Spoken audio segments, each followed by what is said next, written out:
Nuovo importante passo avanti verso il completamento dei lavori sulle strade statali 640 Agrigento-Caltanissetta e 189 Agrigento-Palermo. ANAS ha infatti reso noto di avere avviato i pagamenti per i creditori dell'impresa CMC nell'ambito dei lavori di ammodernamento delle due arterie siciliane. Entro la settimana prossima, informa ancora la società del gruppo Ferrovie dello Stato italiane, saranno completati gli oltre 200 pagamenti del valore complessivo di circa 11 milioni di euro per tutte le ditte della filiera, così come autorizzato dal Tribunale di Ravenna. A seguito della crisi finanziaria di CMC, Cooperativa Muratori e Cementisti di Ravenna, rende noto ANAS, si era prontamente provveduto a mettere in campo tutte le iniziative necessarie per una rapida soluzione delle problematiche, a partire dall'avvio immediato di un serrato confronto con tutti gli attori coinvolti, con CMC, con la società di progetto, con i rappresentanti delle imprese della filiera, con il territorio.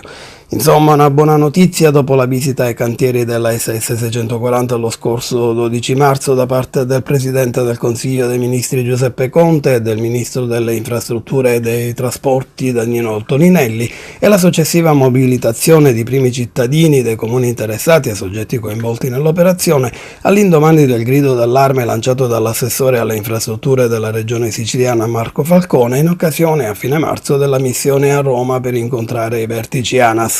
Proprio Falcone paventava il rischio ancora una volta della paralisi sui cantieri della Caltanissetta Agrigento e dell'Agrigento Palermo, dal momento che le imprese erano ritornate nei cantieri di CMC, ma l'erogazione di 10 milioni di euro per pagare i lavori pattuita dall'azienda, dall'ANAS e dagli affidatari strategici con la mediazione del governo Musumeci non era ancora avvenuta. Oggi dunque lo sblocco della situazione con la comunicazione di ANAS dell'avvio dei pagamenti ai creditori di CMC.